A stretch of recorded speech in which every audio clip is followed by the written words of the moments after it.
hate events like this. I feel like a spare part while all the influential people are mingling and congratulating each other. Caroline, my wife, is busy talking about her charity. I've already met the local MP, and then there's Roger Dewey, the local head of children's services. If he lays a hand on her again, I swear I'll confront him. The only reason these people are here is because Caroline is doing so well, and they hope to claim some credit. They make me sick. The problem is, I also make myself sick. Look at me, a college lecturer teaching engineering. I settled for a secure position and a good pension, and I hate myself for it. Before the company went bankrupt, I was the top man for control engineering. Then came the crunch, and it was a matter of either moving away or taking a job at the college. We couldn't disrupt the children's education, so I opted for a secure salary and pension. 10 years later, the children are at university, and I'm still here. Meanwhile, Caroline has embraced her new freedom and shown the world what she can do. Caroline always said I was the clever one while she downplayed her own abilities. I knew differently. She was smart in her own way. Caroline was an organizer and a persuader of people. She trained as a nursery nurse but was wasted in that role. By the time the children left school, she was working as a frustrated nursery manager for an organization she was capable of running. When the manager resigned, I urged her to take on the role. She had the ability but lacked the confidence, so I did my best to give her that confidence. I wanted her to fulfill her true potential because that's what you do when you love someone. She had given her all for us, and now it was her turn. I didn't realize it would consume her life, leaving no room for me. Okay, I admit it. I'm jealous. Not of her job because it's better than mine, but because it gets all her time and attention, leaving nothing for me. I don't resent her success. I'm proud of what she's achieved. It's just that it's ruined our plans. When the children left, it was supposed to be our time to do things together, see the world. Now that plan has gone to hell, and I hardly see her. That's why I'm here. If I don't show up to these events, I never get to spend time with her. Who knows, if it goes well, we might even share a small moment of intimacy when we get home. We take our seats for the presentation ceremony. Caroline waves as she makes her way up to the stage. I move to the far side of the room and can just see her take her seat in the wings next to that troublesome figure from Children's Services. I watch Caroline go through her speech. Until recently, she would have asked for my help, but I have no idea what's in this speech. A local radio celebrity steps up to the podium and outlines the agenda for the evening, and the room becomes quiet. Caroline is up for 2 awards, one for her organization and one individual. I sit through the first part, waiting for the non-government organizations awards. We've known for months that Caroline's project had won this award. She was even asked who she wanted to present it. Like a fool, I suggested the head of Children's Services. It doesn't hurt to get these people on side. I told her before I found out what kind of person he was. Now we come to the organization that has made the most progress in child care, said our master of ceremonies. Presenting this award is the head of Children's Services for Wexfordshire, Mr. Roger Dewey. People applaud, but not me. This guy is unpleasant. He's only been in the job for 6 months and already has a reputation. He's talking about how the organization rose from the ashes, but that was 2 years ago, and the council he represents was part of the original problem. Someone has briefed him well, though. He tells us who the winner is, and Caroline steps forward to receive her award. He walks back to his seat, and I wait for the speech. Normally, I'm as familiar with the speech as she is. I'm her trial audience and advisor, but this time I have no idea what she will say. She looks back at Dewey, and he nods to her. Almost immediately, I sense something is wrong.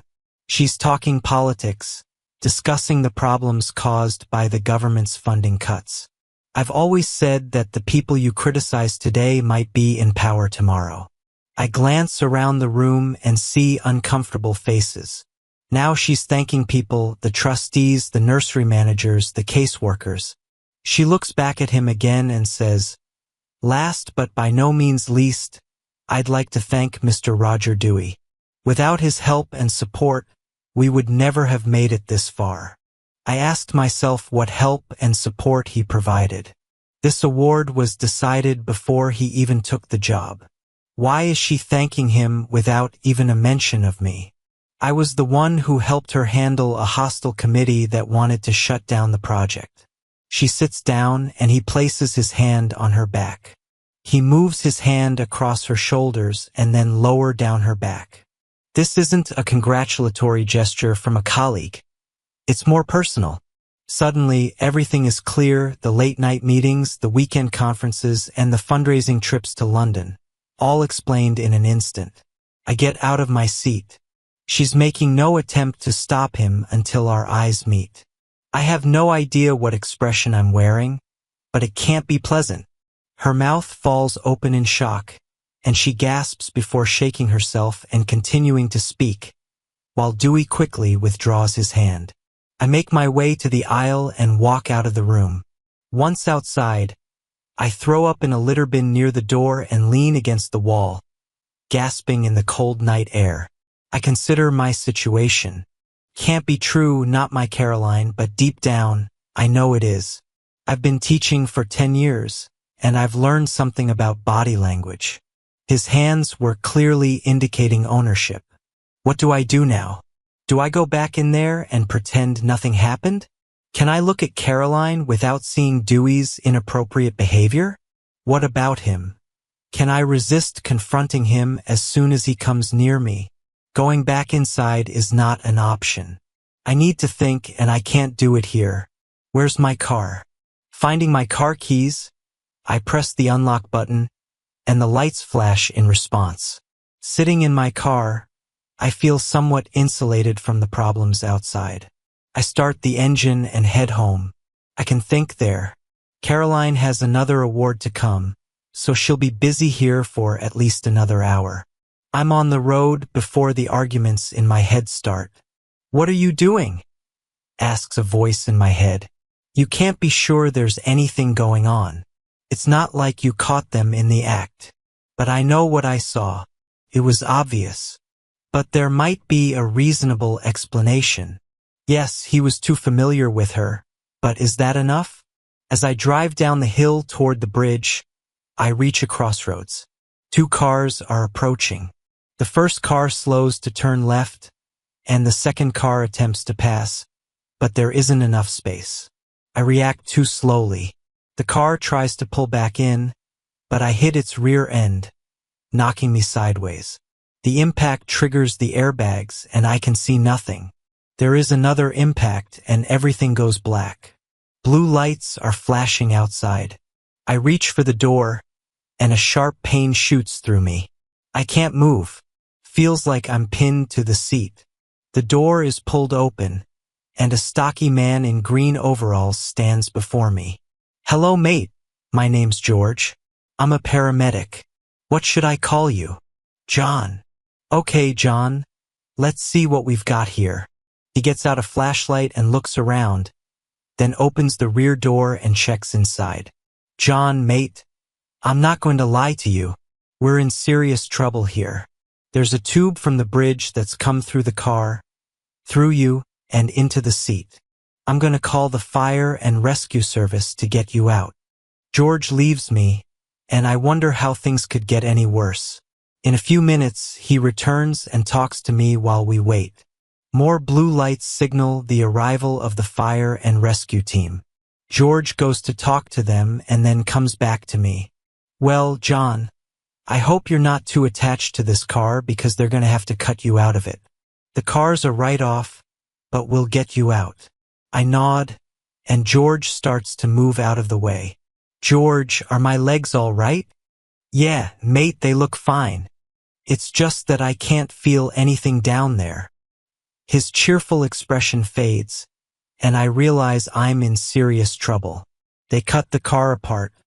First the doors, then the roof. The floodlights make everything too bright, and I see the tube sticking out of my abdomen. George reassures me, but the process is slow.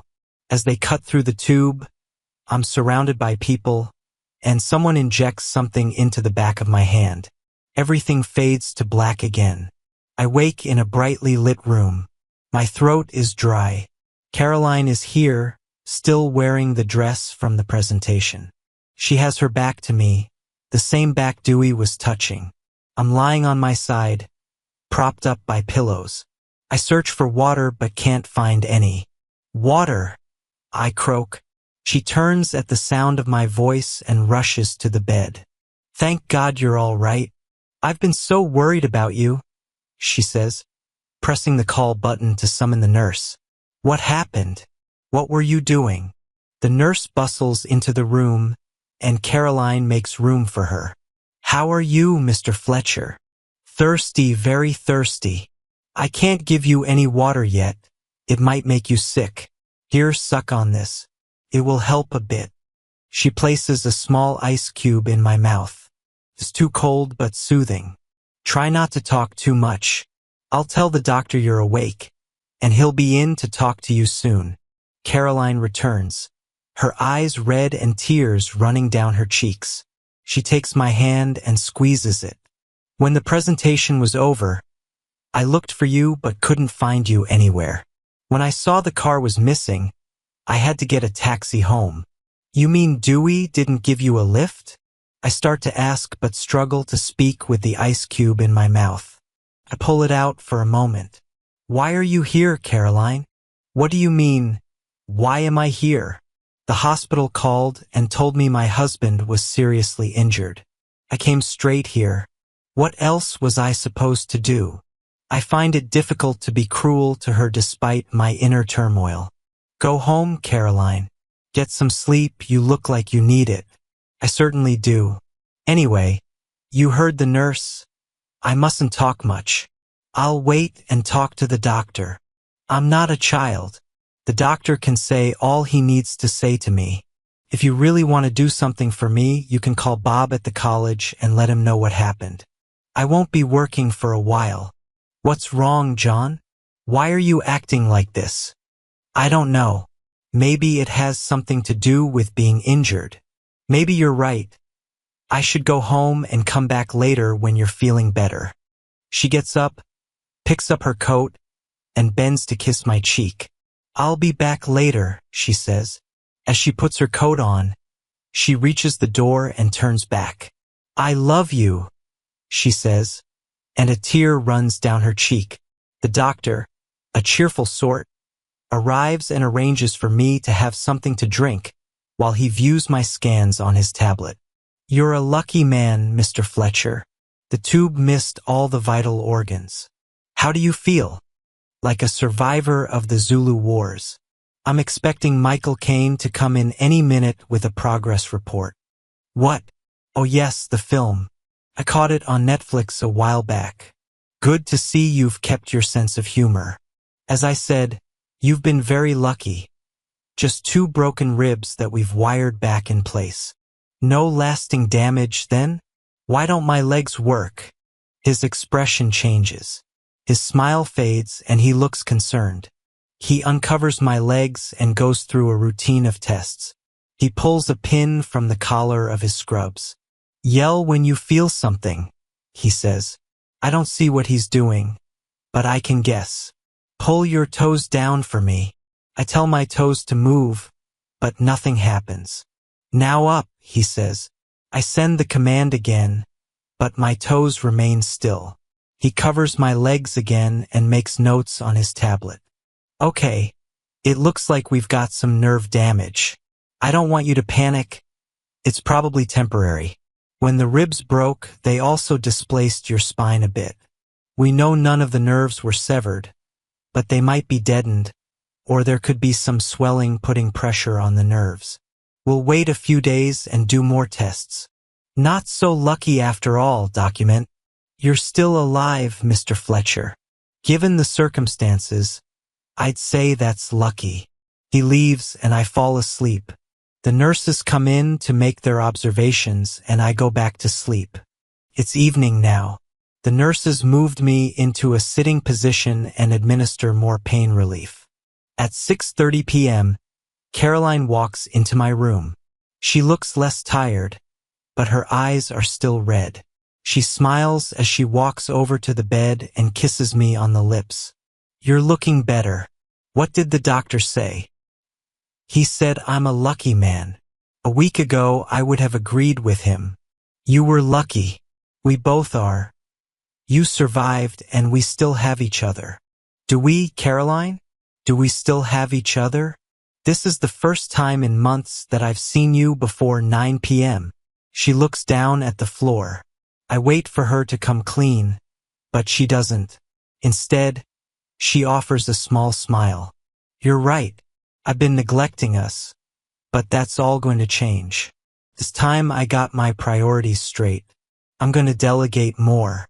They owe me some leave, so when I get you home, I'll take a few weeks off to take care of you."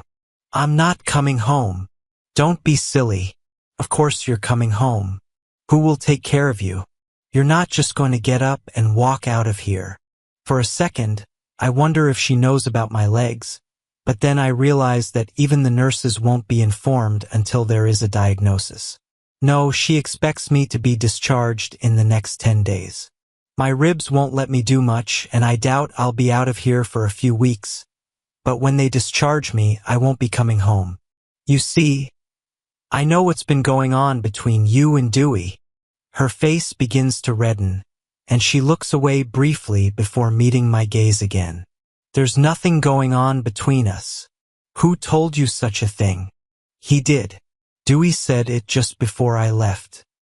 He said it to me and anyone else who was interested." "What are you talking about? He hardly spoke to you last night, and I don't blame him.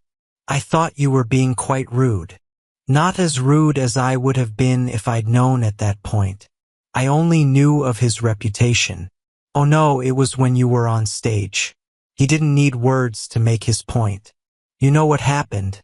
You saw me get up looking angry. But I didn't know you were watching." "Watching? Do you think I wanted to witness you two being close? I admire you and feel proud to see you achieving what I always knew you could. That's how I felt when things started going wrong.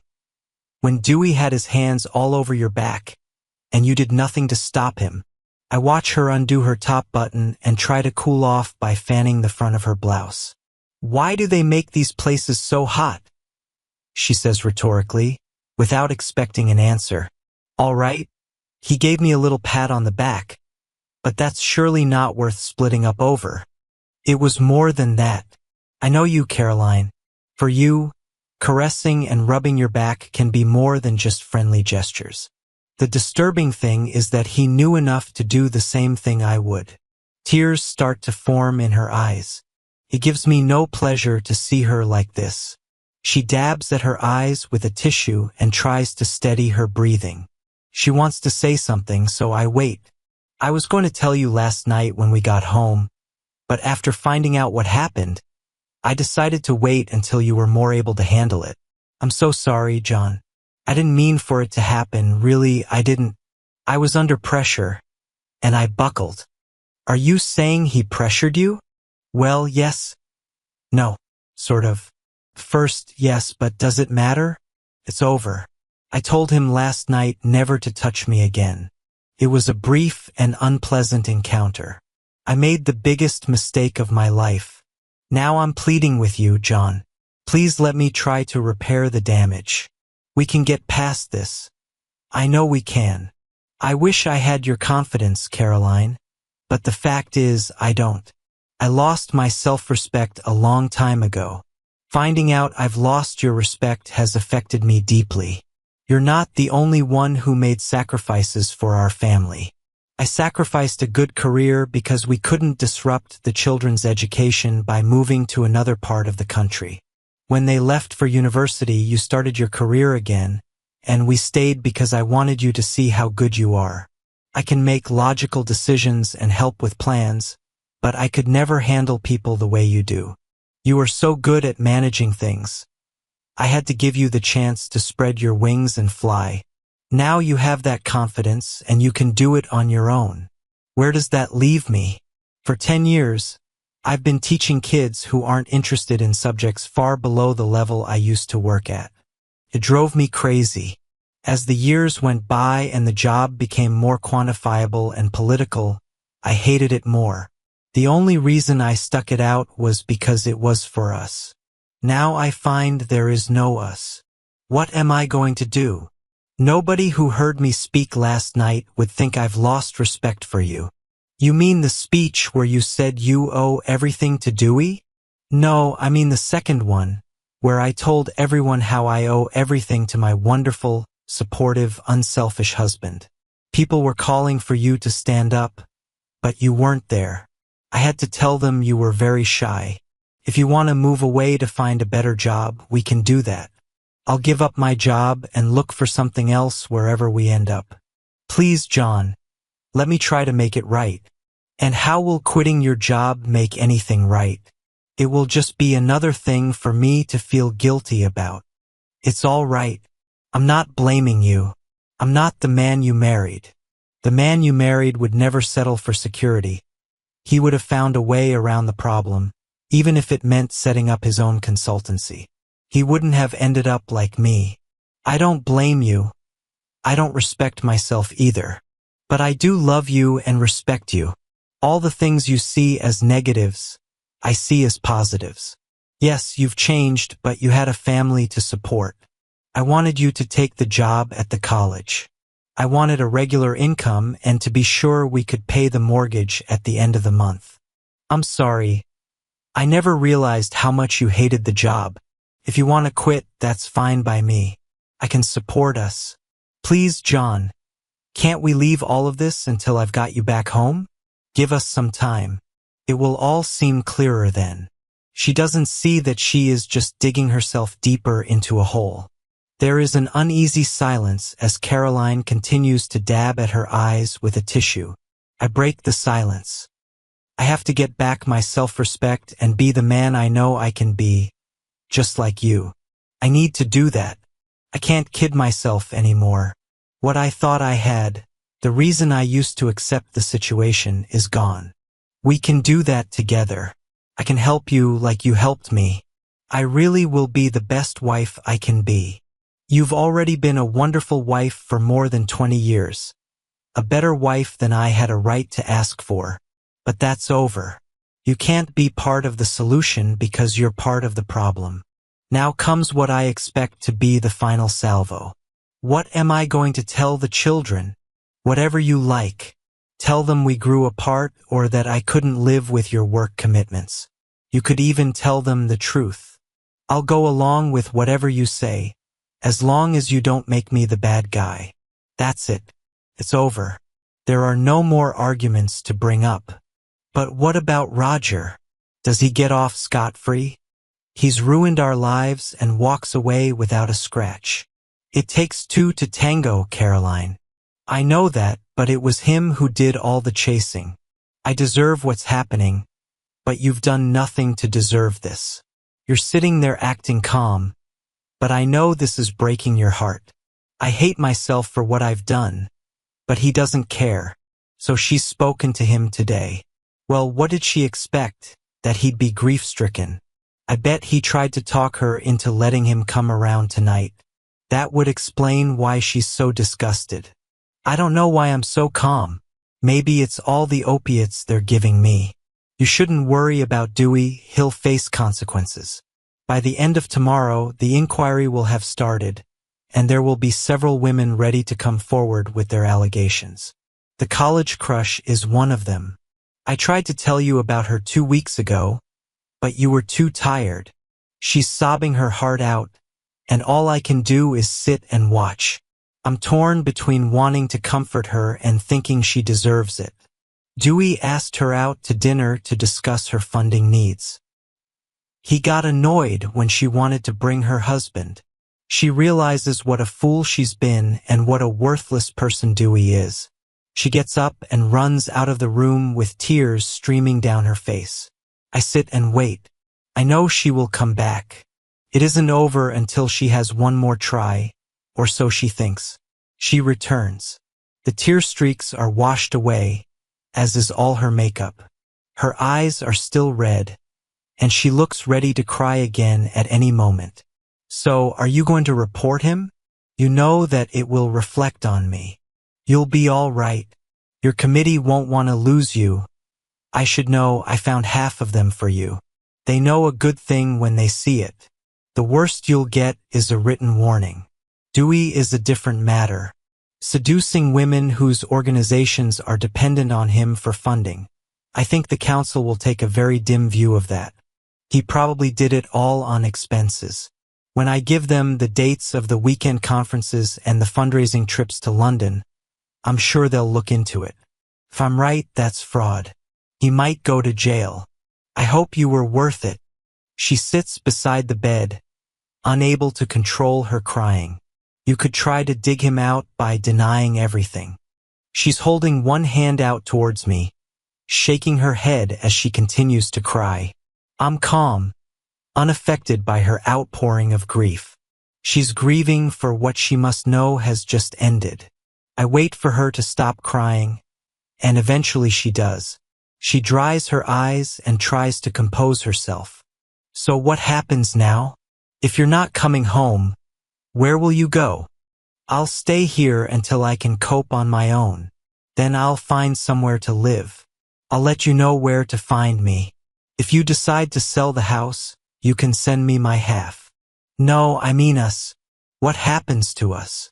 Well, the doctor reckons that clean breaks heal faster, so perhaps you better leave now and not come back. But I love you. Then set me free. Her head goes down and she swallows. For the first time in her life together, she's given up, accepting defeat. She gets up, comes to the bed, kisses my cheek, then turns and walks to the door. She wipes away a tear, gives me a wave, and then she's gone. It's not over, not yet, not for her. She'll be back to try again. The boys will be in to see me, and they'll put pressure on me to go home, to give her another chance. Who knows? If they keep it up long enough, they may even find out about the paralysis. It will make no difference. It's like a switch has flipped in my brain. For the first time, I am top of my priority list. I don't need anyone's pity. With what is in my head, I don't need legs. The college won't move my lab to the ground floor or to a building with a lift. I can probably negotiate a severance deal and insurance payments. I'll have some time to bring my skills up to date. Perhaps the doctor is right. I am a lucky man. Lucky to be alive. Lucky to have found out when I still have time to start again. I'm lucky to have the cash to tide me over until I get back up the ladder. Why, then, do I feel so empty inside? I don't want to do this. I never do. I must have given 24 or more presentations and lectures in the last year. But I'm still not used to it. The butterflies are fluttering in my stomach as I walk through Embankment Gardens towards AITA Place. Good morning, Michael. I say as I reach my destination. Michael Faraday says nothing. Statues are like that. He just stands looking out across the gardens and the river. You haven't seen a nice young lady, have you? About 5 feet 8 inches. Long dark hair. Usually in a ponytail. High cheekbones. A lovely figure. But she's hidden under trousers and a loose sweater. No, I didn't think so. She'll be late. They always are, aren't they? We've struck up a bit of a relationship, Michael and I. He's the quiet one, always gives me a chance to speak. And yes, he's a hero of mine. No visit to London is complete without a quick word with Michael. Today, I'm visiting his home, the Institute of Engineering Technology, as an invited speaker. I just wish Lauren would get here. She knows exactly when to start the video and change the slides without me having to tell her. I don't want to brief anyone else. I hope she hasn't missed her train. I say while the statue remains silent. My thoughts are disturbed by the click-clack of high heels behind me. I turn, and there she is wearing a blue skirt suit and high heels. You've got legs. Oh, you've noticed. I only bring them out on special occasions, and you did say I had to smarten up a bit. She spun around for me. Well, how do I look? I looked up at the statue.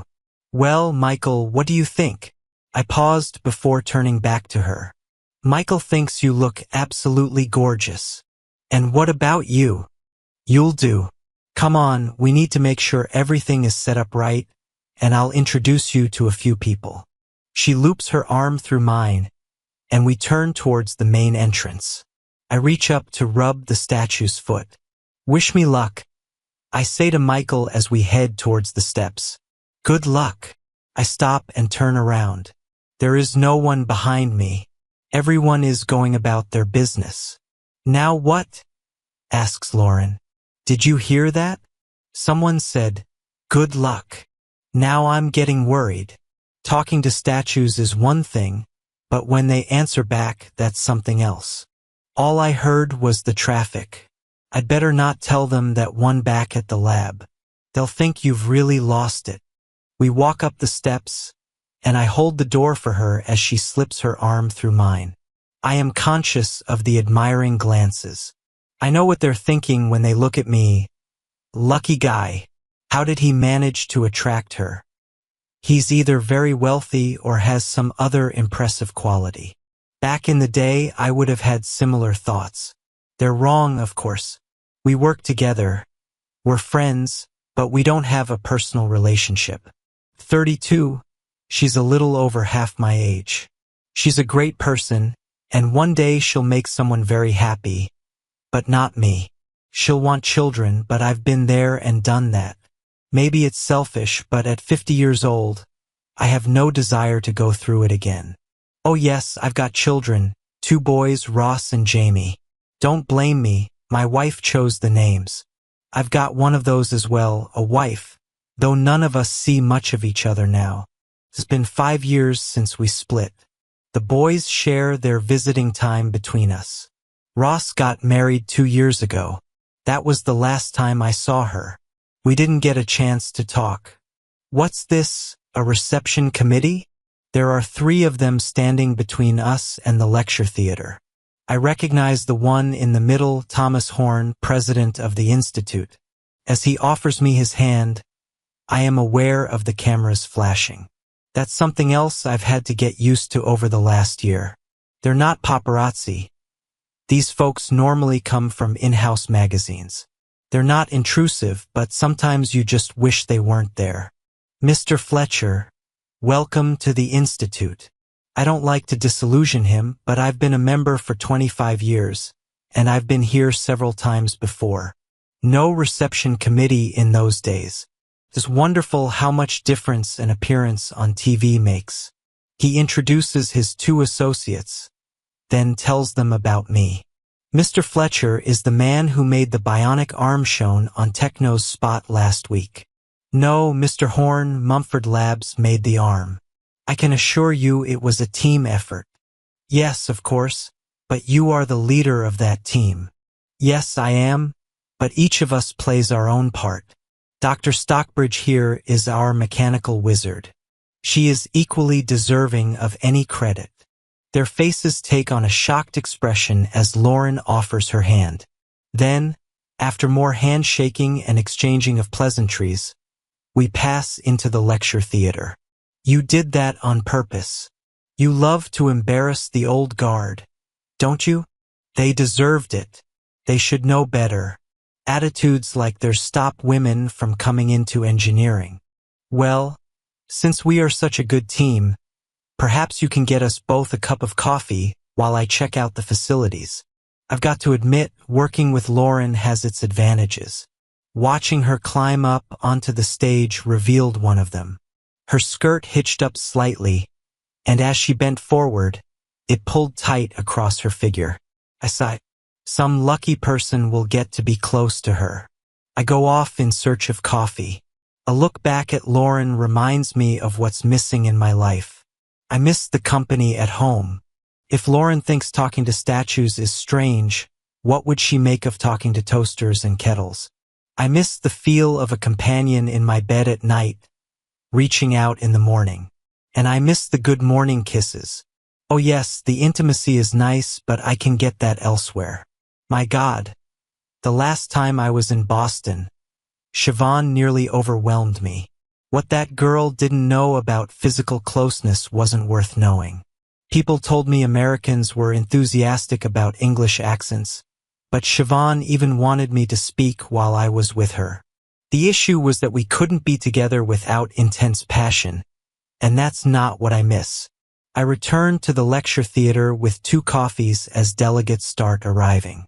I take a seat in the front row watching Lauren get everything ready. I imagine what it must be like to wake up next to her in the morning. I imagine she would be softer, more tender than Siobhan. Doubtless, some lucky person will find out soon enough. Of course, it's my own fault I feel like this. I have a wife who still sends me birthday cards every year, invites me to spend Christmas with her and the family, and for some reason even marks our wedding anniversary. She'd take me back any time I wanted. The boys have said as much, but I can't bring myself to test it. She had an affair with a man who controlled much of her funding. While I had been working hard to ensure she had the support needed to fulfill her potential, she was spending her free time with someone else. I never really gave her a chance to explain. What explanation could there be? I didn't tell her that finding out contributed to my accident. I didn't even tell her I was paralyzed from the waist down. She had to find that out from my boss. I didn't want her pity or for her to come to me to ease her guilt. I went off to university in my wheelchair and started a PhD. When Mumford came along, I put the PhD on the back burner. The doctors and consultants all told me that the use of my legs should come back. However, as an engineer, I work with worst-case scenarios. It came as a big surprise when feelings started to return and the muscles began to function again. 15 months after the accident, I was starting to walk again. A year of physiotherapy later, and no one would believe I had a problem. "Where's my skinny latte?" she asks as she plunks herself down in the seat next to mine. I reach over to the seat on the other side and pick up her cup, passing it to her. "Just white coffee, I'm afraid." She turns her nose up at it. "Think yourself lucky to have filter coffee. When I started coming here, the only coffee was instant." She takes her coffee and sips it. The second sip tells me it's acceptable. "What are we on, boss?" "Last spot before lunch. Prime position." "So we've got a bit of a wait then?" "About an hour and a half. We have some interesting papers being presented first. Just sit back and enjoy them. It's our turn now." Lauren and I take the stage. My paper is devoted to the control system we developed. However, I know from experience that we will get questions on every aspect of our limb development. I introduce the paper and Lauren runs the video. Some people in the audience understand how difficult these things are. When we show our subject holding a wine glass in his bionic hand and tipping it up to sip, I hear a few audible gasps. I describe the multi-layered system of control and take them through the way different problems are handled, and then it's over and we are fielding questions. I can see Lauren is really getting into it as she fields questions on weight distribution and power transmission. Then comes a question that surprises me. "Why did you give up teaching?" For a moment, I'm stunned, but then I come back with, "Because I was a terrible teacher. It takes a particular person to be good at teaching, and I'm not that person." The first bit causes a titter from the audience, but they soon calm down. "You weren't that bad. You got me into university, and now here I am." "I'm sorry, it's a bit dark in here, sir." "What's your name?" "Daniel Reynolds." "Ah yes, I remember you, Daniel. Perhaps we could have a chat at lunchtime." The MC tells them this is the last question, and her voice rings out over the PA system. "Dr. Fletcher." "It is Dr. Fletcher, isn't it? Where did she get that from?" I hadn't attended the ceremony and told hardly anyone. "Yes, as a matter of fact, but it's of no consequence." Lauren's face takes on a surprised expression. Even through the theater PA system, I can recognize her voice. What makes you give up on a project? I know the significance of the question, even if the audience doesn't. For the first time, I'm struggling for an answer. Lauren comes to my aid and snatches up the microphone. He never gives up. He just files them away and waits for the situation to change. The questioner comes back for one last try. So what needs to happen for you to go back to a project you previously abandoned? As Dr. Stockbridge said, we wait for something to change. We review projects, both active and dormant, at regular intervals. If something has changed that makes the project viable, we reopen it. Sometimes a member of the team might show us we were wrong to shelve it in the first place. The MC announces that lunch is served, and the audience leaves. I turn to see Lauren giving me a curious look. Dr. Fletcher? When were you going to tell me? I didn't want to make a fuss. People might think I was trying to compete. Don't be daft. Nobody at Mumford cares about things like that.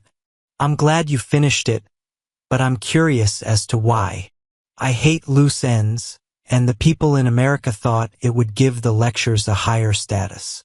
It really is no big deal. It seemed to be important to someone. Who is that woman? She's my wife. For some reason, she wants me to know that she's been keeping tabs on me. Your wife? And you didn't know she was going to be here. We're estranged. I think that's the word. What I don't understand is how she got in here. This event is supposed to be closed to members and their guests. She's ambushed you, hasn't she? I nod and feel her arm around my waist. We could turn the tables on her by going out to lunch. No, the brief is that we spend lunchtime networking. Lauren finishes collecting her things and then takes my arm. Come on, Dr. Fletcher. Let's get some lunch. We step out into the main hall and then into the dining room, where we find a sumptuous buffet laid out. Lauren goes ahead of me, adding things to her plate. I'm conscious of someone close behind me, so I'm not surprised when I hear a voice. You're wrong. You were a great teacher. If it hadn't been for you, I might have been heading into a war zone instead of attending events like this at the company's expense. Oh well, you were a one-off, Daniel, and who is to say I was right? But you were. Get your degree first, you said. Then you can go in as an officer. So I got my degree. I learned so much that I realized I didn't want to join the Navy anymore. I wanted to design things, build new systems. You knew that would happen. You give me more credit than I deserve. I saw how challenges affected you. I knew there was something powerful between those ears of yours. You just had to wake up and realize it. He smiles at me, recalling something I used to tell them at the start of every course. I tap Lauren on the shoulder, and she turns to face us. Lauren, I'd like you to meet Daniel Reynolds, one of my students from my teaching days. Dan, this is Dr. Lauren Stockbridge, my colleague from Mumford Labs. Lauren offers her hand, and Daniel shakes it. He gives me a knowing smile. I was going to ask if you fancied a beer tonight, but I guess you've got better things to do. I'm sure we'd love to have a beer with you tonight. Wouldn't we, Lauren? Only if we can start in the Savoy. I want to be able to say I've eaten at the Savoy Hotel. I won't tell them it was only bar snacks. Daniel laughs and immediately agrees, leaving to get back to his lunch. Lauren stands before me, looking as good as I remember. She's put on a little weight, but only in the places that enhance her appearance. I stand there just taking her in. Her hair is perfect, makeup just so, and she's wearing a pale green skirt suit that shows off her legs, which I've always admired. You're looking well, John. You're not looking so bad yourself. For a moment, we just stand there looking at each other. What are you doing here, Caroline? I came to see you. I thought perhaps if I asked in person and gave you plenty of notice, you might be able to spend Christmas with us this year. Lauren is shaking my arm. Lauren, this is Caroline. His wife. Caroline's announcement sounds like a challenge to me. She stares at Lauren, daring her to respond, and Lauren is not disappointed. Oh, so you're the one. And what is that supposed to mean? The mystery wife that everyone knows about but no one ever sees. And that includes John. I admit Lauren's reaction takes me by surprise. Normally she is my calming influence, but now she seems ready for a fight. If you'll allow me, ladies, I'll finish the introductions. Caroline, this is my friend and colleague, Dr. Lauren Stockbridge. Lauren picks up on my tone of voice and makes her excuses, leaving us. I look at Caroline, and for a moment all the old emotions come flooding back. Even now, after 5 years, I still want to embrace her. Perhaps that's why I cut myself off from her for so long. I fight the urge to hug her and try to remain calm. What is it you want from me, Caroline? What I really want is you, but for now I'll settle for a chance to talk. We never really talked, did we? People are starting to gather around. It happens a lot these days, ever since the media got interested in the arm. I rarely get to finish lunch. Everyone wants to talk to me, but not here, not now. Caroline, how about tonight? Maybe we could have dinner or something. Her face lights up the way it used to when we were first married. That would be lovely. Thank you. Okay. Meet me in the bar of the Savoy Hotel about 6:30. She reaches out and touches my arm. Thank you, John. I'll look forward to it. Her eyes convey that she really means it. She turns and walks away. Dr. Fletcher, says the man standing by my left shoulder. Started. I'll be lucky to eat much of the food on my plate. Across the room, Lauren is talking to a young man I don't recognize. She notices me looking and rolls her eyes. Oh dear, there's another young man wasting his time. I finish my wine and eat half the food on my plate. When they call us back in for the afternoon presentations, I find my seat, and Lauren slips into the seat beside me. She didn't stay long. I thought you had stuff to talk about. We do, but this isn't the place. I'm sorry. I planned to take you out tonight as a sort of thank you, but now I'll be taking Caroline instead. She puts her hand on top of mine. Her touch feels reassuring. Her hand, though softer than a man's, has a practical quality, likely from working with tools. It's not just about the softness, but the warmth it conveys that makes me place my other hand on hers.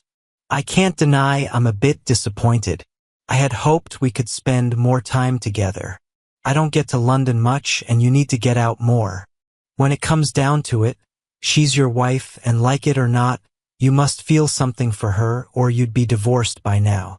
I turn and look into her eyes. If you knew the conflicts going on in my head, you wouldn't say that. It's just easier to see the right thing to do when you're not involved. Thanks, I say, patting her hand before turning my attention back to the stage. She doesn't move her hand but leaves me to think for a few moments. John, you do know I'm always here for you, don't you? Anytime, anywhere. You only have to call. I pat her hand again. What would I do without you? Exactly what you do now, just with someone else. We fall silent as the first afternoon presentation starts. I feel guilty for not giving the presentations my full attention. I'll read the papers later. My mind is preoccupied with Caroline. Can Lauren be right? Do I still love her? Is that why I haven't divorced her? Seeing her today brought back all those feelings. I really wanted to embrace her. One thing is certain, I need to sort out my emotions. The event is over for today. Lauren and I make our way back to our hotel. She goes up to her room while I have a word with the concierge. After a shower and changing into more casual clothes, I return to the foyer, where I'm talking to the concierge again. The lift doors open, and Lauren steps out, wearing a sparkly silver cocktail dress that stops just above the knee and shows a little cleavage. Her hair, no longer pulled back into a ponytail, bounces off her shoulders as she walks over. She carries a dark green trench coat. The sight of her takes my breath away. Wow. I mean, just wow. If you're trying to make me regret standing you up tonight, you're doing a fantastic job. She comes over and grabs my arm. You didn't stand me up. It's not like we had a date or anything. I just thought we might go out somewhere. So I brought this dress. Well, I'm sure you won't be out of place in the Savoy bar. Let me help you with your coat. I hold her coat open and help her put it on. She turns and takes my hands in hers. Be careful tonight, John. She ambushed you today, caught you in a place where you wouldn't want her creating a scene. You don't do that unless you want something. Just make sure you don't give her anything you don't want to. She lets go of my hands and adjusts my shirt collar and jacket, surprising me by kissing my cheek. What was that for? Just to remind you I'm always here for you. She pats my chest and then loops her arm through mine. We set off across the Strand, heading for the Savoy. Caroline is already there, sipping on orange juice. She seems surprised when I turn up with Lauren, taking in every detail of the younger woman's appearance. A look of disappointment spreads across her face. Oh, I'm sorry.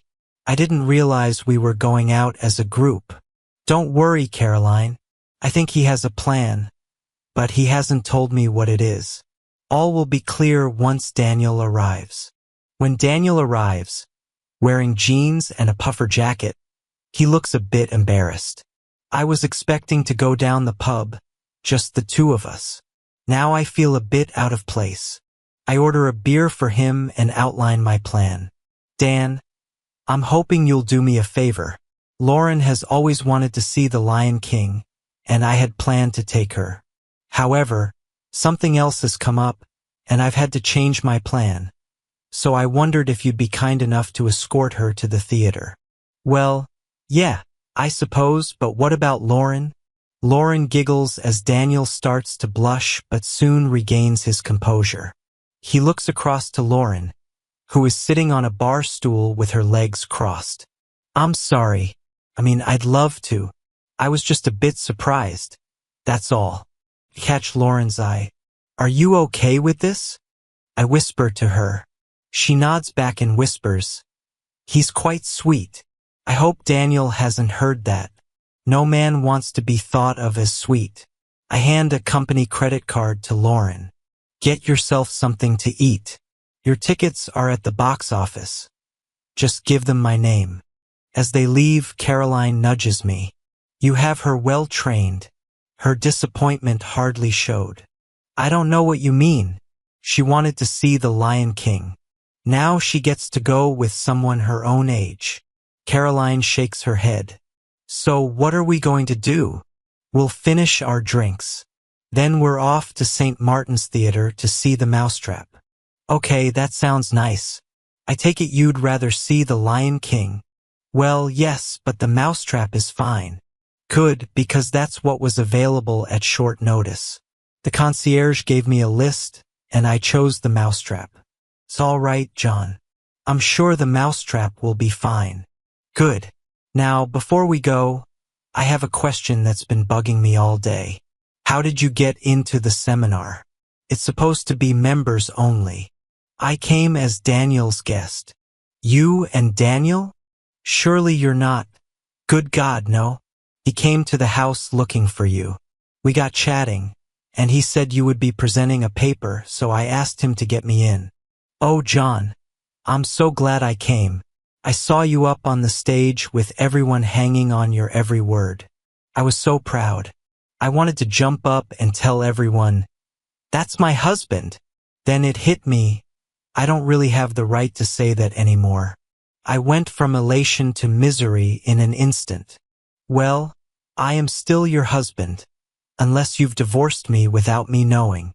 You could, I've been gone long enough. You know me better than that. I don't believe in divorce. Even if you divorce me, I will still be your wife. We committed for life, and that means life for me. We committed to exclude all others. You didn't have much trouble breaking that one. She winces. I lost my way for a while. I started to believe that I was as fantastic as everyone kept telling me. I put so much into making a success of everything that I felt entitled to enjoy myself. And you didn't think you could enjoy yourself with me? It wasn't like that, John. I know it's difficult to understand, but spending all my time working made me feel guilty about enjoying myself with you. It was like I shouldn't be here. I should be working, trying to pull the project together. All those people dependent on me. Didn't stop you enjoying yourself with Dewey, though. No, it didn't. That's where he was clever. He made it sound like I was working for the project. It started with dinners where there would be people who funded projects like ours, so it was like being there to secure funding. After a couple of weeks, the potential funders stopped turning up, but we did get some grants. When that happened, he made it sound like it was all down to him. I felt as if I owed him something. It was all very subtle, but I did feel pressured when he asked me to go to London with him. I felt I owed him. So you owed him your body? Oh, don't, John, please. I've been through this so many times, and you couldn't make me feel any worse than I already do. The physical aspect didn't come into it for me. It was like the price I paid for having a little fun. Fun I should have been having with you. If it all started out so innocently, why didn't you tell your husband about these cozy dinners with prospective funders? Come to that, you could have invited him. Tears are welling up in her eyes. She's had 5 years to rehearse this and still can't do it without crying. She takes a deep breath and tries to control herself. I don't know. I've been over it time after time, and I still can't come up with an answer. I wish I could. It was like work and home were two different worlds, and you didn't exist in the work world. I existed all right. As she pulls out a tissue and dabs at her eyes, I glance at my watch. Your coat is curtain up at 7:30. We need to get a move on. She picks up her coat, and I help her put it on. On the way out of the Savoy, the concierge offers to call a taxi for us, but I decline. On a dry night like this, the best way from the Savoy to the other side of Covent Garden is to walk. We set off back across the Strand. She takes my hand as we cross the road and is reluctant to let go.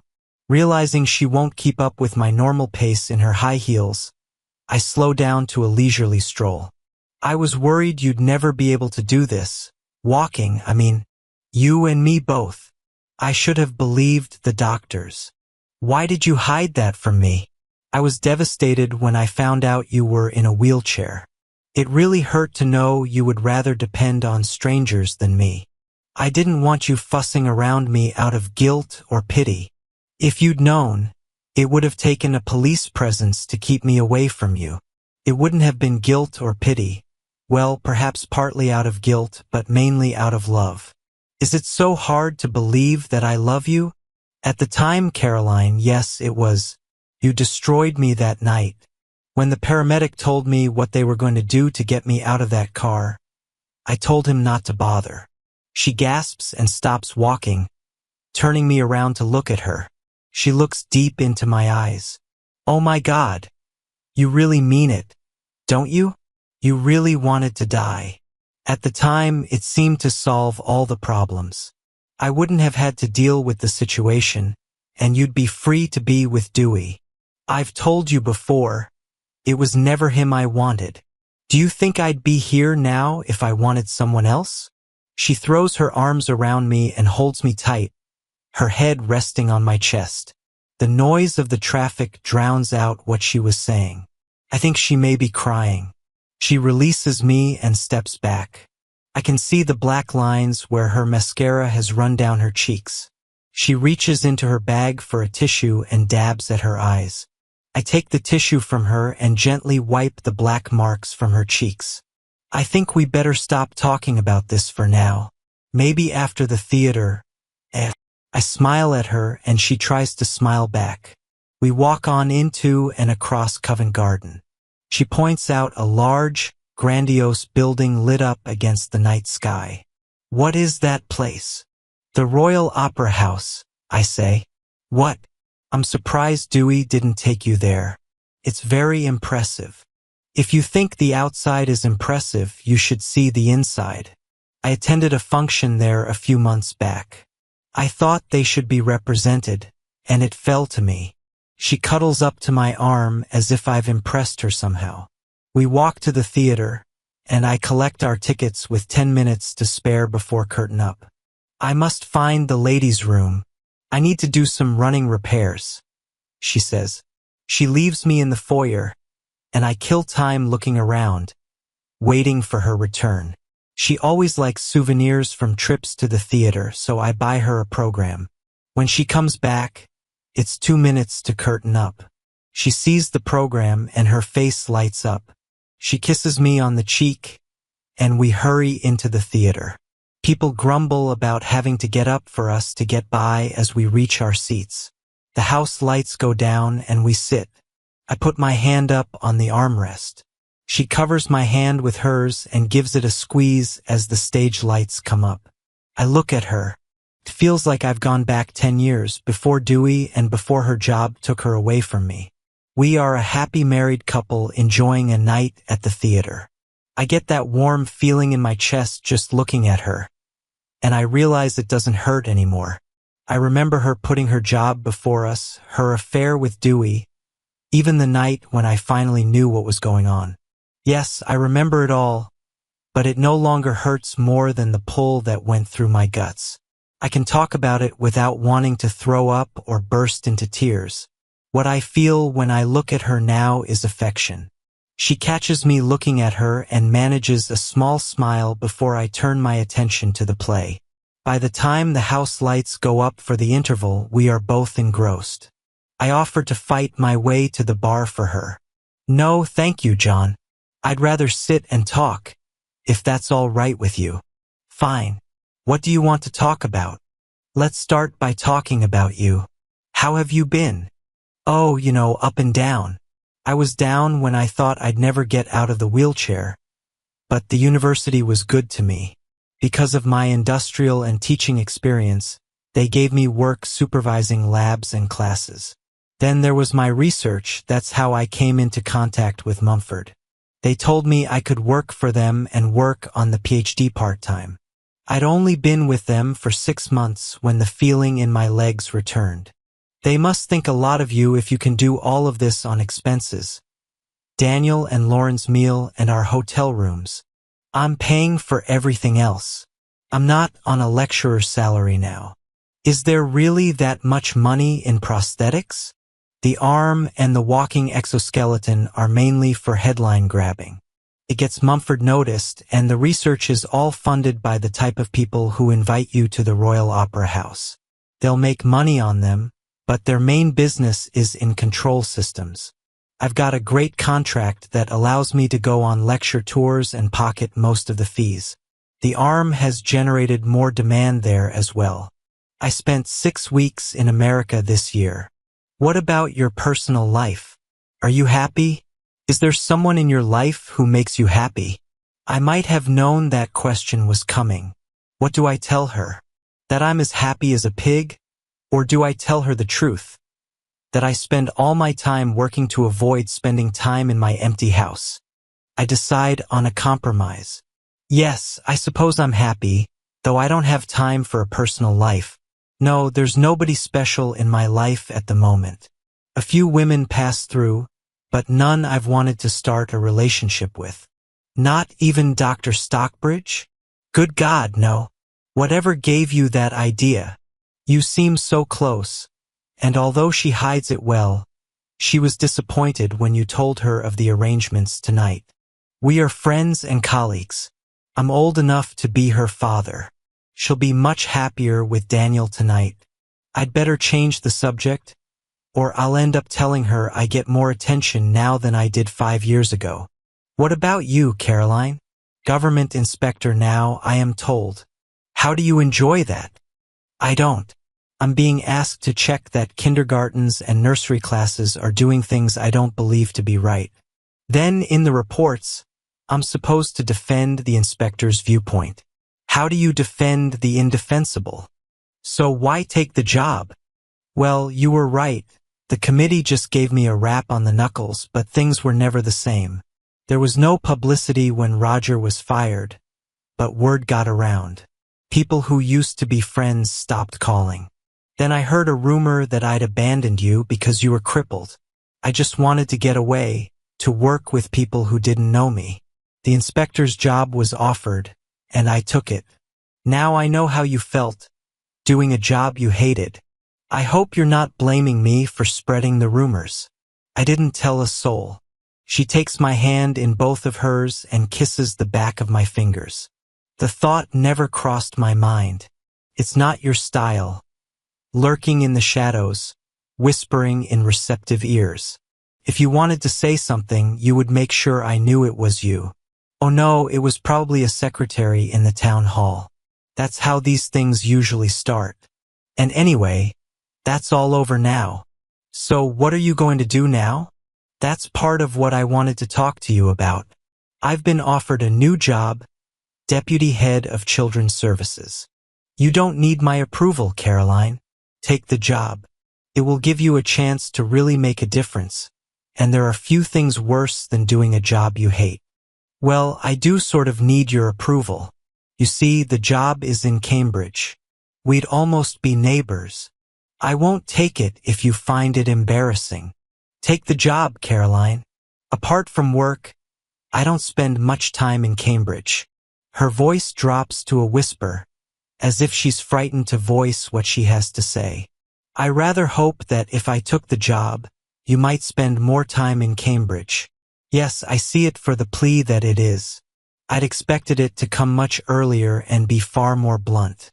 She was waiting for a response, one that at this stage of the game, I don't want to give her. Right now, I don't know how I feel. I want her. I know that. Every time I look at her, I want to wake up next to someone. I want someone to be with in the evenings and weekends. I want someone to talk to over the breakfast table. I want to tell her I'd like that very much, but I don't. Instead, I pretend not to hear her. The bell from the bar tells us that the performance will restart in 5 minutes. People are coming back to their seats, and the conversation ends as we settle in for the second half of the play. After the ovation, the cast appears and asks us not to reveal the plot. Then we leave. There's a really good pizzeria up the road. We could go for a bite to eat. I'd like that. It's only a 5-minute walk to the pizzeria, and we are soon seated and placing our order.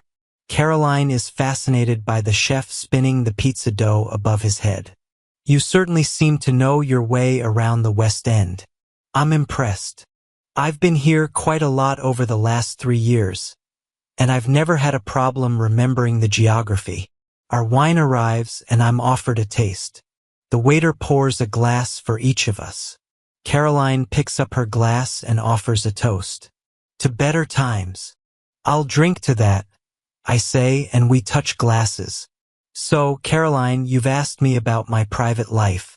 How is yours? There used to be someone, but I drove him away 5 years ago.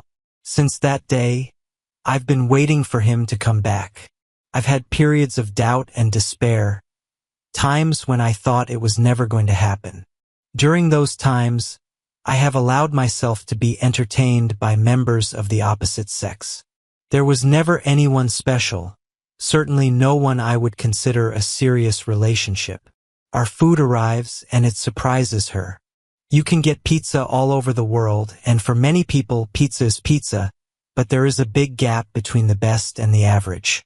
This is one of the best, she says, impressed. As we eat, we talk. I know it's going to hurt her, but I need to tell her about the women in my life. I can't make the same claim as you. I've not lived like a monk these last 5 years. It surprised me how many women were happy to be with me. I hold my left hand up, showing my wedding ring still on my finger.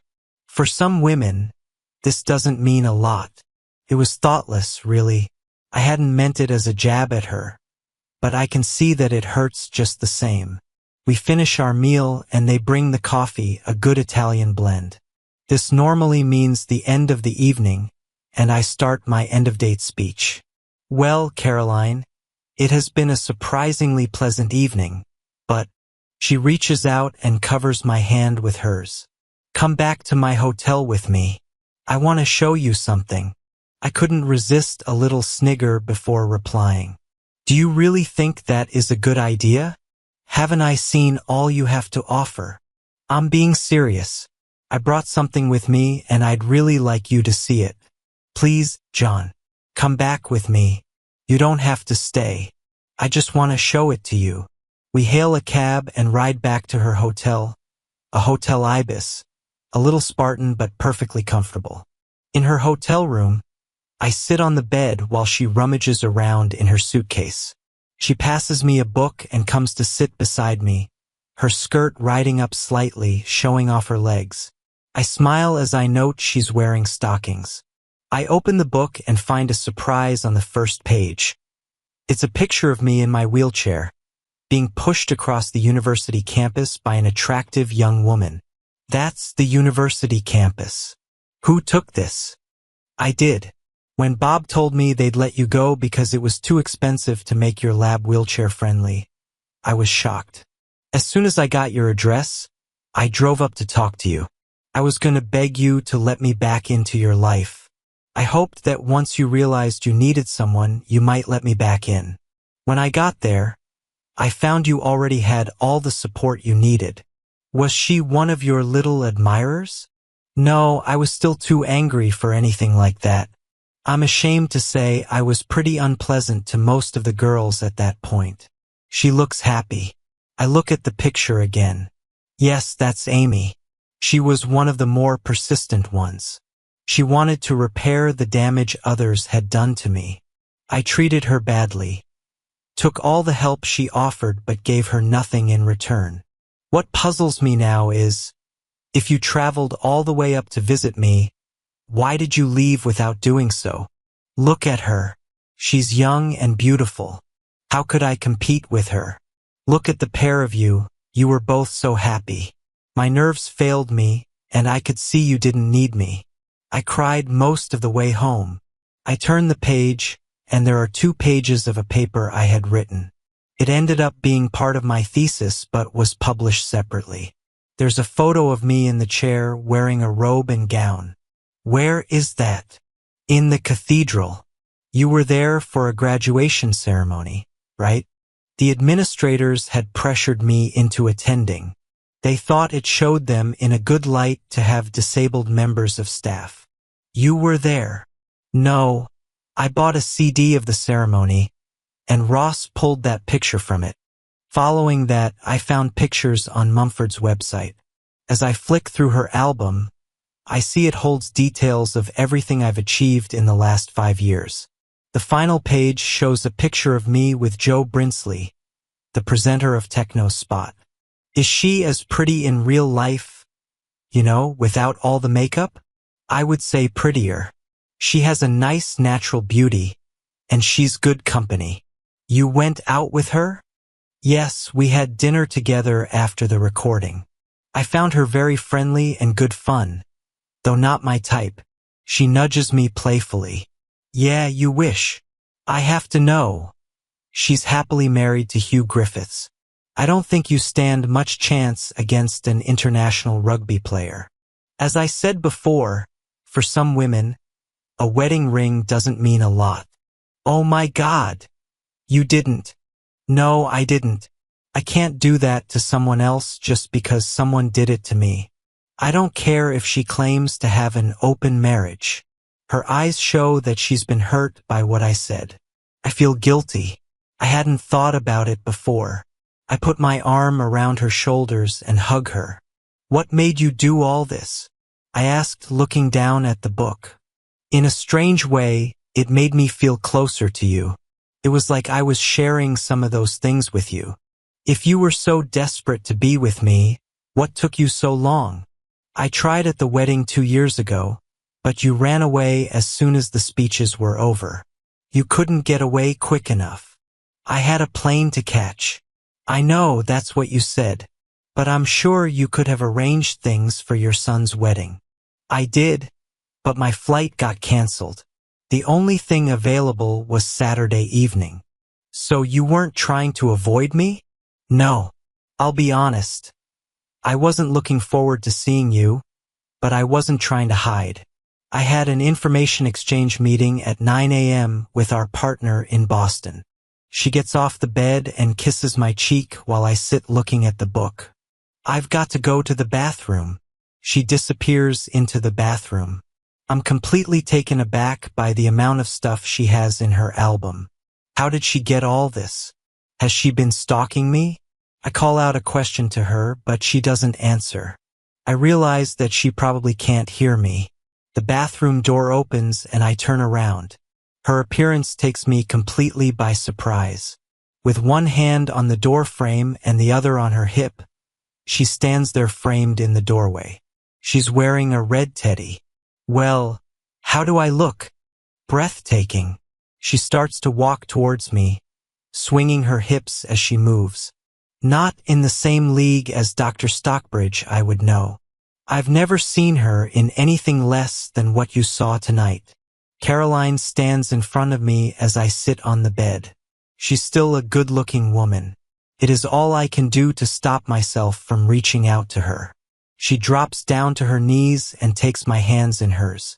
In case you hadn't realized, this is an invitation. I'm completely yours if you want me. I know what I want, but what about you? She pulls my hands and holds them against her body. It can be just for now, just for tonight, or for the rest of our lives. Everything you see here is yours to do what you will. I love you, John, and I want you to love me again. I let you down and I let myself down, but I've paid every day of the last 5 years. Missing you in my bed, knowing that you'd shut me out of your life. At times, it was only our 2 sons that gave me the will to carry on. I've seen everything you've achieved, and it hurts not being able to share it with you. Please, even if it's only for tonight, be my husband again. Make love to me. She stands and, placing one knee on the bed, eases my jacket off my shoulders. What's this all about, Caroline? You said you'd like to talk, but this is a full-scale seduction. What's going on? She kissed me. I wanted you to know how much I want and miss you, John. I've been aching for you ever since I saw you get up on that stage this morning. She hugged me tight. Is this what I've missed? Having her so close to me, it feels so right. There is a lot more if we're together, she said softly. I realized she might see intimacy as the way to win me back, but I questioned if she truly understood me or had listened to me at all. I gently separated myself from her. Caroline, we still have a long way to go, but it's a start, isn't it? She wrapped her arms and legs around me, pulling herself in close. Maybe, Caroline, that's all I can say. Take the job and move if you want. I can't promise you anything. She pulled herself even closer. I've got to go. Can't you stay a little longer? I'll treat your breakfast before you leave. No time for breakfast. I must get back to my hotel, get packed, and be back at AITA Place by 10 o'clock. She held on to my arm. Stay with me, John. We have so much to talk about. I need you, John. More than I ever did. Please stay. They'll find someone else. You don't need to be there. Caroline, people are depending on me. You must remember what that's like. I've never let anyone down before, and I'm not starting now. She tried to hold on to me as I walked out of the room. John, we need to talk. Promise me you'll call. I'll call you, but I really must leave now. Down on the street, I hailed a cab and returned to my hotel. I slept well that night but woke up late. Glancing at the clock on the nightstand, I realized it was 8:30. Good God, is that the time? I thought. I had to go, and with 5 minutes to spare, I settled into my seat and sighed with relief. I guess you had a good night, said Lauren as I sat down. If you're asking if I slept with my wife, no, it did not happen. I was sleeping in my room. Apart from that, I think the evening went well, but now I'm having second thoughts. What about you and Daniel? How did you get on? Well, she said, giving me a coy look, then giggling. He was sweet and a perfect gentleman, if you must know. You were the main subject of conversation. I think you're his role model. He accords you the status you give to Michael Faraday. Well, he'll never find a statue of me out front of the building. I laughed. He told me a lot about you as a teacher. He says you were a great teacher. Do you know he spent 3 years working on a problem you set before he left college? Did he find a solution? He said he did. He was laughing about it, mentioning something about a chip being programmable. Oh, so he did solve it. He was angry with himself for not considering that possibility. Daniel was one of the few. There was a group of them, all highly motivated. They all did well. I really don't want to talk about teaching. It was never my finest hour, and I'm not going back. No one expects you to go back, but you talk about it as if it was a period of failure. I thought you should know that your students didn't see it that way. My silence conveyed my desire to drop the subject, and Lauren picked up on it immediately. Caroline seems nice and quite attractive, really. Lauren, I never thought you swung both ways. Sorry to disappoint you, but Caroline doesn't. She just punches me in the arm. Men, just because I say she's attractive doesn't mean I want to go to bed with her. I can see why men would want her, that's all. Yeah, well, unfortunately, one too many did, and she was too receptive. I've already said more than I intended. It was a relief when the keynote speaker for the day took the mic and got the proceedings underway.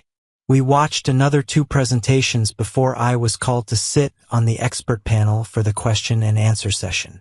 It was good to concentrate on their problems. It took my mind off the events of last night. We wrapped up and sent the delegates away to enjoy the weekend. I stepped down from the stage to be greeted by Lauren. Well done, boss. You sent them away with plenty to think about. Now I suppose it's time for us to go home. I just smiled at her. What's funny? What have you got planned? Well, I stood you up last night, so I arranged something to make up for it. We're going to Brown's for lunch. You didn't stand me up. I had a nice time, and Daniel was positively charming. Yeah. But I wanted to say a personal thank you for coming down here to help me out. I let you down last night, so I had the concierge book a table for lunch. Come on, no arguments. There isn't going to be an argument. If she wanted to brag about the Savoy, she would definitely want to have lunch at Brown's. We walked down the Strand, and the questions started. So, did you have a good night last night? How long has it been since you last saw her? I last saw her 2 years ago, but we haven't spoken for 5 years. 5 years. And you're still wearing your wedding ring? You know she wants you back, don't you? I ought to. Enough people told me. My sons, my friends, they've all mentioned it at some point. Now she's moving to Cambridge. The pressure will increase. And that's what yesterday was all about? She came to tell me she's moving? Partly, yes. She wanted to know if I was all right with it. She wanted a lot more than that. A girl knows these things. It was written all over her face last night. We turned the corner, and I stopped to point across the road to an ordinary-looking building. Voila! Brown's Restaurant. That is Brown's? The place where the city boys from the city spend their bonuses? The outside is a big disappointment, she said. In that case, it's a good job we're not eating outside. Come on. Our reservation is for 1 o'clock, and people will be waiting at the bar, hoping we don't turn up. We crossed the road and walked into the restaurant. In less than a minute, we were shown to our table. Lauren looked at the menu and let out a whistle. I looked at her in surprise, but I knew what provoked the response. I'd expected something more exotic, especially at these prices. That's the lunch menu, I explained. The more exotic dishes, as you call them, are on the evening menu. Are you sure about this, John? I would be just as happy eating in the station restaurant. Of course, I'm sure. Nothing is too good for my right-hand man. She smiled and somewhat playfully commented on my supportive role. You're the glue that keeps the team together when I'm not around, the one I rely on to get things done. I want you to know how much I appreciate you. We both laughed when the waiter came to take our order. Lauren took her time choosing, and the waiter grew impatient. I didn't mind, I'd been here before. When the waiter left, Lauren seized the opportunity to ask questions. So that was the mystery wife last night? Yes, Caroline and I are married, but there's no secret about that. Are you kidding? I've known you for 2 years, and you haven't mentioned her once. The rumors at work say she's on an overseas placement. They say the reason you spend so much time in the States is because she's out there. I might have believed it myself if I hadn't met a young lady called Siobhan the last time I went out to Boston. She seemed quite familiar with you and didn't wear a ring. I could say it's nobody's business but mine. You could, and if you do, I'll shut up and leave you alone. Ever since she showed up yesterday, you've seemed troubled. I think you need to talk to someone, and I'm offering to be that person. She was right. I needed to talk to someone. For 5 years, I'd refused to discuss it, despite several attempts from others. Caroline had told our sons her version of events, which wasn't that far from the truth. They told me how sorry she was, but I'd always refused to talk about it. At the time, it hurt too much. Maybe now was the right time. Are you sure you want to hear this? You might never look at me the same way again. There are people who think that I behaved like a spoiled child. I'll worry about that later. I promise I won't judge you. If you want to talk about it, I'm happy to listen. Okay. Where do you want me to start?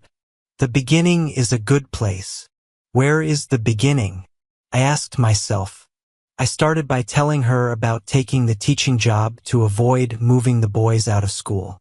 When I mentioned Caroline's new job and the way I supported her, Lauren reached out and squeezed my hand. You must have loved her very much. I did. I'm not sure if I still do.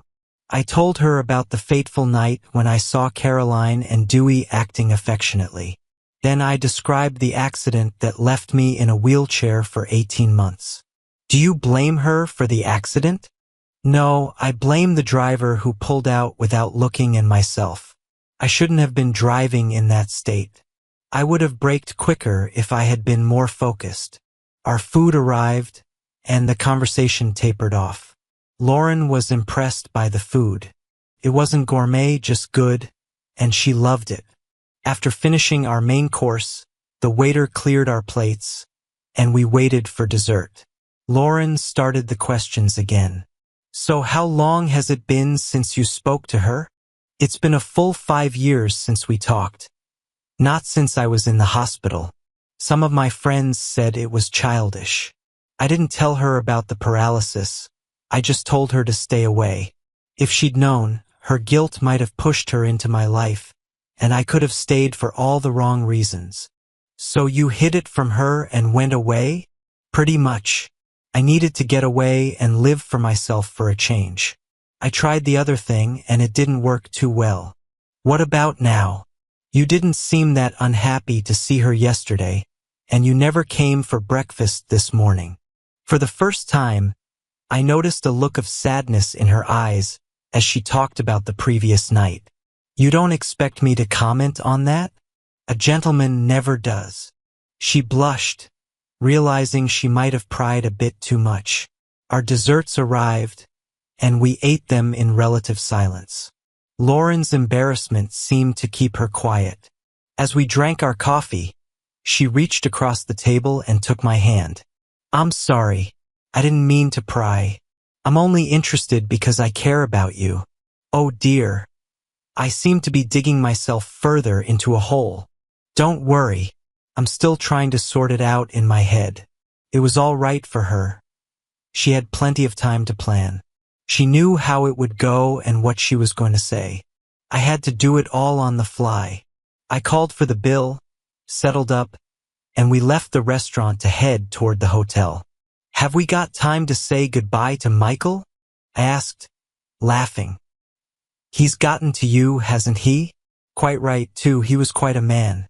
Well, the real reason is that I fancy a walk after that lunch. By the way, I solved the mystery of the talking statue. It was Daniel. He arrived as we were going in and heard what you said.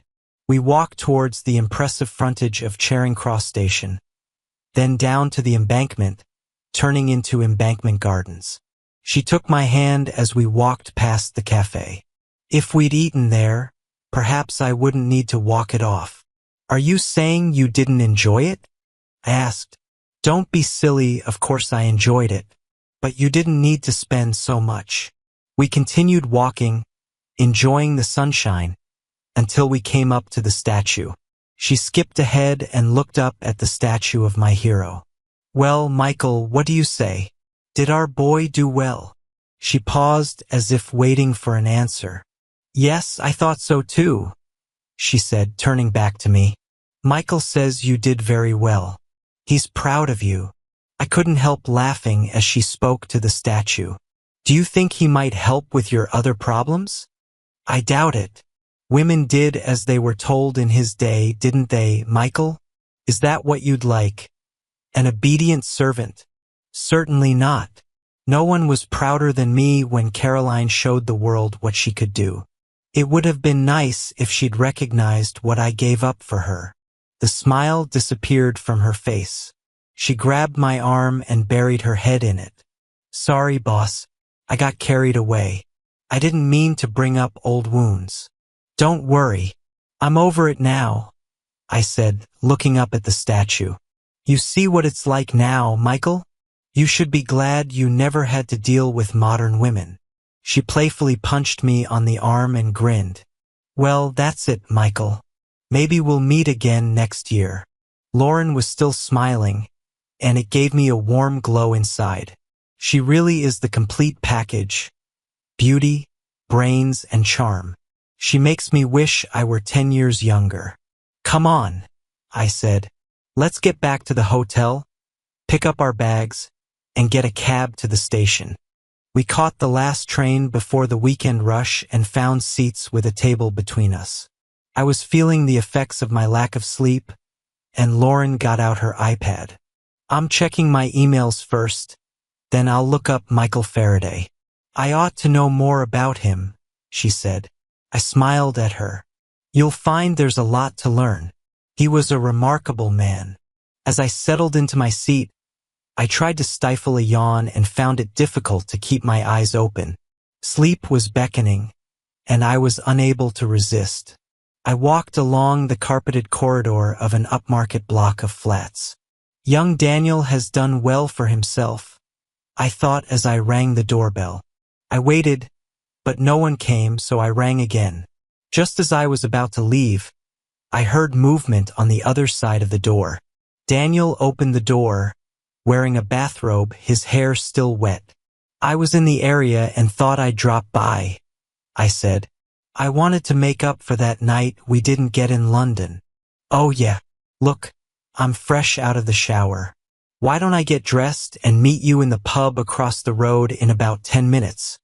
I was about to walk away when I heard a familiar voice. I don't know if you're up for it, but I could use some company right now. Over his shoulder, I saw Caroline walk into the passage, wearing nothing but a towel.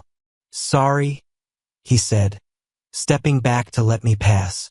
I walked into his flat, feeling nothing but disdain for the woman in front of me. She clung to the towel like it was a lifeline, while her other hand covered her mouth. You're lying to think I imagined we had a chance of getting back together. I didn't lie to you, didn't you? You told me you and Daniel weren't together. We're not. This is just two people helping each other out. And what about there being no one special? That wasn't a lie. I was just being economical with the truth. I never use my bed. Come on, John. You've not been living like a monk, you said as much. Exactly. I was completely honest with you, but it obviously didn't work both ways. Honesty has never been your strong point. She looked in horror as I struggled to pull off my wedding ring. No, John. Please no. Someone was shaking my shoulder. John. John. I woke to find the seat opposite me empty. Lauren was sitting beside me, pulling at my right arm. I looked down and saw I'm gripping my wedding ring. You were dreaming. Are you all right? The train had come to a standstill, and for a moment, I stared out of the window, collecting my thoughts. Yeah, I'm fine. I just needed to sort a few things out. I twisted my ring, easing it over my knuckle. Are you sure you want to do that? Yes, it's over. There's no going back. I've realized what was bothering me. How do you go from being a reserved person to someone who can suddenly be so forward? Does it matter? From what Siobhan told me, you've hardly been celibate. No, it probably doesn't, but she led me to believe that even a nun would have more attention than she did. It's not about that anymore. I'm over that. It's the deception. There might be other reasons for the changes, reasons that fit what she told me, but the fact that I'm asking these questions means I don't trust her. After 5 years, I still question everything she tells me. For the first time in 5 years, tears fill my eyes as I finally accept that my marriage is over. Lauren puts her arm around my shoulders and uses a tissue to wipe the tears from my eyes. The train moves off, and for the first time, I notice the station name. Hey, that's your stop. It doesn't matter. There are higher priorities here. The train picks up speed as I slip the ring off my finger and drop it on the table. Lauren picks up the ring and tries to put it in my pocket. I close my hand over hers. No, you keep it. Maybe you'll find some lucky man to give it to. She smiles and puts it back on the table. You're joking. When I get married, we'll have tungsten rings. That's an unusual choice. Not really. Tungsten is hard and incredibly strong. That's the kind of marriage I want. Something strong and enduring, not something soft like gold. Then we'll just have to leave it for the cleaner. You might change your mind. No, I won't. When I see her, all the memories of those 20-odd years come back. I'm lonely. I need someone in my life, but not her. After 5 years, I can't forget. I don't trust her. I can't spend the rest of my life checking up on her, wondering what she's up to while I'm away. This is a decision I should have made 5 years ago. She holds my hand while dabbing in my eyes with her other hand. You could give it back to Caroline, she suggests, picking up the ring from the table. I want to talk to her first. Sending it in the post seems cruel. There's no hurry, she says, dropping the ring into her handbag. It'll be right here when you decide. It's not far from Cambridge to Ely, and soon the train is slowing down for my stop. We both get up and retrieve our luggage. We step from the train and walk to the end of the platform. I stop at the barrier, expecting her to walk onto the footbridge so she can get on the next train back to Cambridge. Thanks, Lauren. It's good to know I've got a friend. The train back to Cambridge should be here in 10 minutes. Oh no, I'm not leaving you here in this state. At the very least, I'm making sure you get home safely. We walk through the barrier and through the station to the taxi rank. In the cab, I give the driver my address for the short journey to my little cottage. We sit hand in hand. On arrival, I give the cabbie enough for the return fare and tell him to wait. We get out of the cab and walk to my front door. I turn to look at her. Thanks, Lauren. I'm glad you were here. I lean in to kiss her cheek, but her hands come around my neck, and I find myself kissing her lips. They feel soft and warm. Her lips part slightly, and I pull back in time to see the taxi drive away. Damn! I told him to wait. I even paid him to take you back. And I told him to go. Lauren, we can't do this. I'm your boss. I resign. You can't resign. What would I do without you? You don't have to, but if the job is standing between you and me, then I resign as of now. I've held back before because I thought there was a loving wife somewhere. I all but accused Siobhan of wishful thinking, but now I know you're free. Why wait? What am I going to do with you? I hope you were going to open that door and let me find out if everything I've said about you is true. I put my key into the lock and then take her in my arms to kiss her. What a kiss! Our lips part, and we continue to kiss, our lips brushing against each other before we finally part. I turn the key and open the door. I hope you're not expecting me to carry you over the threshold. Not yet, but I'm working on that. I hold the door open, and she walks through. As I turn to follow her, I remember the surgeon's words from 5 years ago. You are a lucky man, Mr. Fletcher, a very lucky man. 2 years later, coming down the night before is much more civilized. We should do this all the time, Lauren tells me as she finishes the last piece of toast. My imagination runs wild as I watch her put her fingertips into her mouth and remove the traces of butter and marmalade. Yes, it is, but the company won't always pay for it, and it complicates the expenses claimed if I pay for the extra night. So what's different about this time? This time it's your show. You're the one showing off what Mumford can do. I'm just along for the ride. Since the media frenzy died down, no one even notices me. I know that's not true, but I wonder sometimes, do you miss it? All the attention. Not for 1 second. I enjoyed working on the arm and the walker, but the media attention was always something I tolerated. We get up and leave the dining room. Soon we are in the lift, heading up to our room. We both have things to do before the seminar. So why are you so restless? You seem like a lost soul. What is it you're looking for? Are you thinking about her? I slip my arm around her waist, pull her in close, and kiss her, much to the amusement of other guests. We're still locked in a passionate embrace when the doors open for us to get out. For what it's worth, Caroline barely crosses my mind these days. You're right, I do miss something. Since we finished the ARM project, it isn't the media attention, though. I miss being part of something. Since the ARM went into production, they don't know what to do with me. They give me minor tasks and ask me to audit other people's projects. I take out the key and let us into our room. I need something I can really get my teeth into. She smiles at me and lightly touches a small bite mark I gave her the previous night. I think you've been doing enough of that lately. That's not a complaint, you understand. She heads off to the bathroom to freshen up, though I see nothing that needs fixing. I pick up the offers I brought with me and read them through once more. There's always the university. They seem keen to get you. Why are people so keen to get me back into teaching? I've said before, I'm no good at it. She calls back through the open door. What about the TV job? You keep saying you want more young people going into engineering. What better way to do it than present it on TV? Her head goes back into the bathroom, and I peruse the offer from the TV company. The money is substantial, and it would only tie me up for 2 months of the year. Just keep away from Joe Brinsley. I've seen the way she looks at you. That woman is a man-eater. Now, how do I look? She is standing in the bathroom doorway, hands in front of her, looking nervous.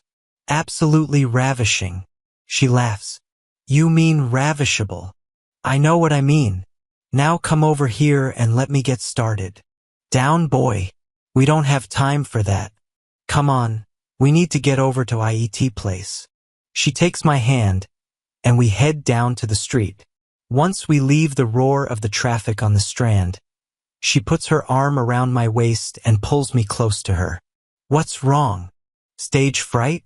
Yes, I suppose that's what it is. It's all right for you, you've done plenty of presentations. But this is my first one. For me, every presentation and lecture was like the first one. Something would be wrong if I wasn't nervous. Don't worry, you've got your cue cards. Just do it the way we rehearsed. Once you get started, you'll be fine. I'll be in the front row ready to prompt if you need it. She smiles at me and drops her head on my shoulder as we walk down the slope towards the river. Michael Faraday stands out in the spring sunshine, looking out across the embankment and the River Thames, as he has for many years. He remains unmoved as we walk into his little garden. Lauren reaches up to touch his foot. Good morning, Michael. It's good to see you again. How does it feel to be the subject of John's first TV show? Hold on. Nothing's been decided yet. Oh, come on, John. You've been mulling it over for a couple of days. It's only a matter of time before you realize that you could do both. As a matter of fact, I've already decided to propose it to the university. A bit of TV exposure would do them the world of good. But so far, no one has mentioned Michael. No, but you won't present a series on great British engineers unless Michael's name is on the list. Strictly speaking, he wasn't an engineer, but you're right, he should and will be included. I look up at the statue. You see what it's like with modern women, Michael? You have to run just to keep up. I reach up and rub his shoe. Anyway, she is the one that needs your blessing today. I'm just along for the ride. I paused as if waiting for an answer. Michael says you don't need luck, but he sends it to you anyway. She kisses my cheek, and we turn and leave the garden. We are approaching the main entrance of the building when a young woman carrying a notebook comes down the steps towards us. Dr. Fletcher? It is Dr. Fletcher, isn't it? I look at Lauren, then down at the tungsten rings on our fingers. Yes, it certainly is. Which one would you like to talk to? Thank you for your viewing. See you next time. If you enjoyed this, subscribe to JK Tells a Story for more tales.